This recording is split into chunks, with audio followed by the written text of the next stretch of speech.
Moustapha Ndiaye, réceptionniste à la Maison Rose Saint-Louis du Sénégal. Donc ñun dañuy amoon ay tolof-tolof fi ñuy liggéeyee donc ñun ay employé Maison Rose bu nekk Saint-Louis donc suñu employeur di Fabienne Diouf Guiaber doomu ex-président Abdou Diouf. Donc ñun ñu ngi fi depuis 2005 donc def nañ fi 17 ans de service wala 18 ans ci lu ko ëpp mais dañu xëy un bon jour rek ñu ne dañuy def licenciement économique donc tey ñu ne 11 la ñuy dàq suba ñu ne 5 la ñuy dàq gannaaw suba ñu ne xëy ñu dañuy tëj kër gi dañu koy réfectionné dañuy yóbbu chômage technique 10 mois sans salaire ci ay pères de famille ak ay mères de famille yi nekk fi di liggéey di daan seen doole. Donc ça fait plus de 2 wala 3 ans avant Covid bi sax ñuy daw ci ay arriérés de salaire dañ daan toog ay 3 mois sans salaire wala 4 mois sans salaire ñu koy muñ di liggéey parce que ñun liggéey moo ñu fi indi kenn duñu dégg kenn duñu kii mais nag dafa am mbir fu mu jëm foo xamante nag foog ñu yooxu pour nit ñi dégguñu parce que ku xëy tëj sa kër yor ay pères de famille ay mères de famille nga ne 10 mois da nga ko tëj sans salaire parce que jéem nga dàq ñi licenciement ñun la noo baaxul nga ne da nga ko tëj 10 mois sans salaire ba pare ni wópp ku bëgg na nga ñëw négocier départ volontaire te yow yaa ngi ñu yore ay arriérés de salaire fayagooñu ko loolu dafa xaw tey suñu xel donc boobu ba léegi ñi ngi daje boobu ba léegi mais kër gi dafa toll foo xamante ni foog ñu yuux pour autorités yi dégguñu parce que ñi ngi xëy ñi ngi coupé courant kër gi démb suba ñi ngi xaar xëy na ñu tëj robinet yi wala xëy na ñu daaneel dara ci bâtiment bi ni kër gi dañ koy defar tout ça ñun bañuñu ko defar këram mais dañu bëgg yoon ñu jaarale mbiri ci yoon booy defar sa kër am na yoon booy jaar ñun xuloowuñu xeexuñu laajuñu lu ñu moomul dañuy laaj lu ñu yoon may ñu jox ñu ko déjà balaa ngay def da nga war ñu jox suñu arriérés de salaire balaa nga ay départ négocié ak ay licenciement économique donc démb la ñu xëy ñu coupé courant bi donc suba daañu coupé kii ñun chaque jour ñi ngi xëy di liggéey ci ay pères de famille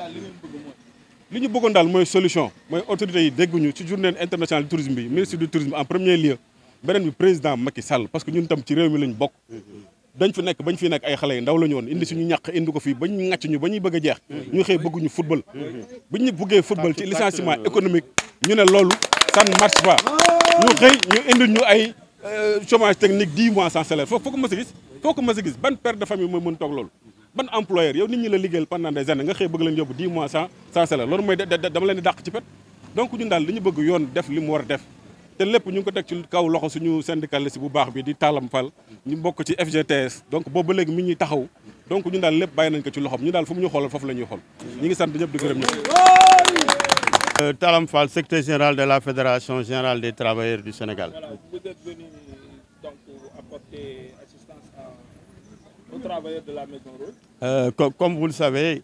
les travailleurs de la Maison Rose sont une partie intégrante de notre centrale syndicale, la FGTS, que j'ai l'honneur de représenter au niveau de la région de Saint-Louis. Comme vous le savez, je suis venu en appoint par rapport à leur situation qu'ils vivent.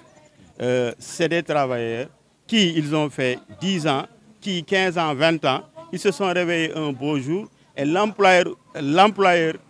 ne l'a pas encore notifié qu'il veut fermer l'hôtel pour des travaux de réhabilitation. Jusqu'au moment où je vous parle, ils n'ont reçu aucune notification. Nous n'avons pas vu ni un sac de ciment ou bien une charge de sable pour qu'au moins qu'on sache que les travaux de réhabilitation ont démarré. Donc ce que nous avons constaté, que ces travailleurs-là se sont donnés corps et âme après plusieurs années de dur labeur. Ils sont là, ils n'ont pas reçu de salaire ni de congé. Et je crois que même si on parle de chômage technique, mais la procédure est claire par rapport à la loi 97-17. Et ce que nous avons constaté, les procédures liées au licenciement pour motif économique, liées aussi au chômage technique ont été violées parce qu'aucune notification n'a été élaborée pour au moins dire que c'est un licenciement pour motif économique ou bien c'est une travaux de réhabilitation qui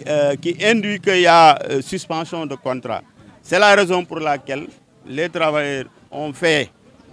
cette sortie pour au moins interpeller les autorités étatiques de ce pays, en l'occurrence le ministre du Tourisme. Et nous saluons au passage aussi la journée du tourisme, ce qui fait que c'est un cadre approprié pour crier, pour interpeller aussi les autorités étatiques, que les travailleurs de la Maison Rose souffrent, ils sont fatigués, ils n'ont pas vu d'employeur, ils n'ont pas vu de salaire, ni de congé, à plus forte raison que même s'il s'agit d'organiser une séparation à l'amiable, je crois que la loi est claire en ses dispositions 67 en ses dispositions 60 et 66. Donc, nous sommes là, nous sommes là pour dire que déjà, cette première sortie engendre aussi un plan d'action. Nous avons élaboré un plan d'action qui